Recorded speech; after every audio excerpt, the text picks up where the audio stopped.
Hello everyone, I'm Garrett Gerver. I don't know if everyone watching this uses X or Twitter, but there's been this parody account posing to be the Iranian military who's kind of poking fun of making threats to different countries, like, oh, we're gonna nuke America, or we're gonna do even worse things to Israel.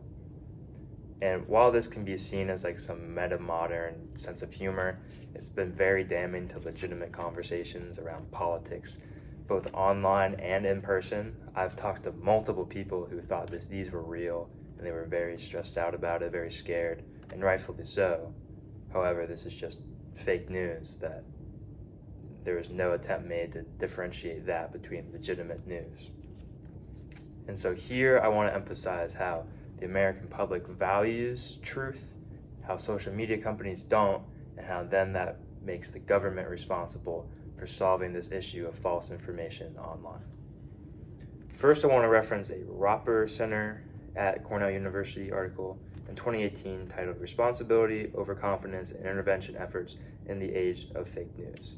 And this had a poll that stated 84% of Americans are somewhat to very concerned with the statement, fake news is hurting the country. This emphasized two things for us. One, that Americans are concerned with fake information and fake news, so that this is a legitimate problem the American people want solved and aren't comfortable with, as well as this idea of overconfidence. And this idea of overconfidence is that, well, this is an issue for everyone else, but I'm smart enough to see through the lines. I'm not going to get fooled by misinformation.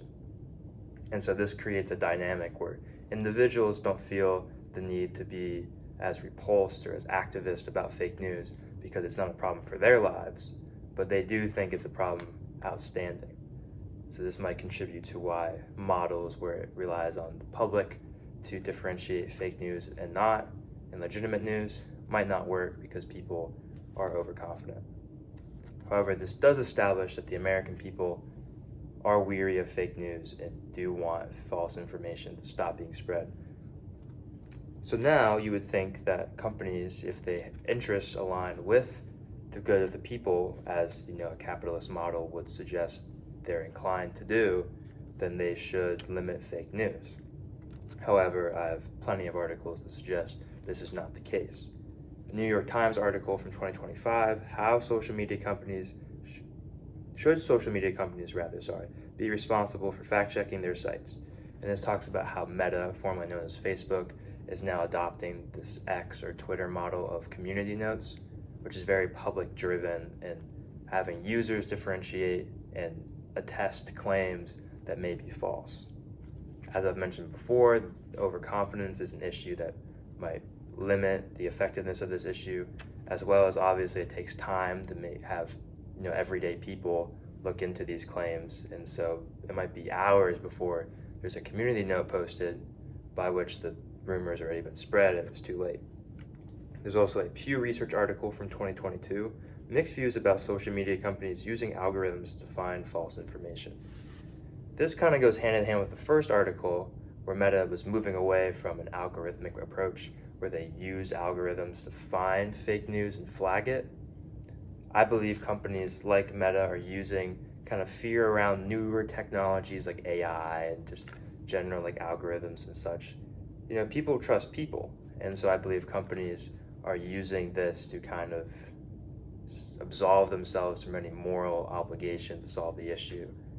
And the algorithms are bad, so I guess we'll do you guys a favor and use this new approach where obviously I've just mentioned with overconfidence and how it takes time to get these posts flagged when you're using normal everyday people to do this.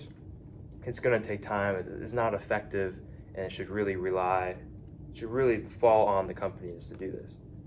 Finally, a Freedom Forum article from 2023, Free Speech and Social Media, the Complete Guide, talks about how the First Amendment protects false speech, so this obviously absolves social media companies from having false information. And then also Section 230, which states that websites such as Facebook, X, etc., can't be sued for things like fake news or for what other users say on their platform. I believe this is bad because inherently, if someone like Instagram is letting an account be on their platform, they're almost promoting them, as well as they can have an algorithm promote any post they want. So by seeing a post, it's sort of inherent that Instagram is promoting that in some way. And so for them to not be held liable at all, I believe is just a disservice to the American people and to legitimate information in general. While I value free speech and how there shouldn't be these companies shouldn't be scared to let certain opinions exist. I mean, these freedoms, they protect that, but they then limit free speech in this way, or limit legitimate speech in this way. So now we've established how the American people and the companies, their interests don't really align, and this is why the government should get involved. A Global Network article from 2021, How Governments Can Take Action Against Fake News. This talks about how it's a social technical phenomenon requiring contextualization, and it recommends implementing context into these platforms like X or Instagram so that there's a centralized form of truth within the platform so that these companies can't hide them away just to promote their biases. There is a recommended central proof from the federal government so that issues like COVID-19, for example, something that the Global Network in this article uses as an example, there can't be these rumors spread to cause mass panic and to propagate whatever these companies want. There is a recommended source of information from the government. Also, a New America article from 2023, How American Politicians Can Stop Fake News and Misinformation.